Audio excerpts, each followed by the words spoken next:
আজ চলে এলাম কুমারচন্দ্র জানা অডিটোরিয়াম হলে। হ্যাঁ গাইস, প্রথমেই আমরা খাবার খেতে চলে এলাম, কেন আমাদের বেশি খিদেই পায়। এখানে আমার দুটো বন্ধু বসে আছে, এরা এদের কুপন দিচ্ছে খাবারের। এখান দিয়ে শুরু হয়ে গেল এর দুটো চমুগিরি। দেখছেন দুটো চমু কি করতেছে। প্রথমেই ভাতের উপর ডাল দিয়ে দিল, দেখেই পেট ভরে গেল। সঙ্গে লেবু আর আলুটাও দেখতে পাচ্ছেন, সেগুলোও খাওয়া হবে। তারপরে এসে গেল হিঁচড়। হিঁচড় কম, এটা মাংস বেশি লাগছে, কেন লাল লাল টকটকের দেখতে, বোধহয় ঝাল খুবই হবে।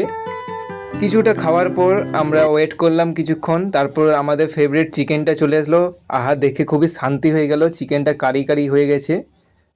তারপর চাটনি দিয়ে গেল, আমের চাটনি। এখানে আমার পাতে একটাই আম পড়ে গেল, কেন এটা হলো? চাটনিটা দেখে মনে হলো মধু খাচ্ছি, সঙ্গে পাঁপড়ও দিল। পাঁপড়টা দেখে ভালো লাগলো, এবং আমার ফেভারিট মিষ্টি চলে আসলো। মিষ্টি অবশেষে গাইস খাওয়া শেষ হলো। বন্ধুরা কিছুজন খাচ্ছে, আমার খাওয়া শেষ হয়ে গেছে, কিন্তু আমার এই বন্ধুটির কাছে কিছু এখনও রয়ে গেছে। অবশেষে খাওয়ার পর আমরা একটু নিজেদের মধ্যে ডিসকাস করছিলাম।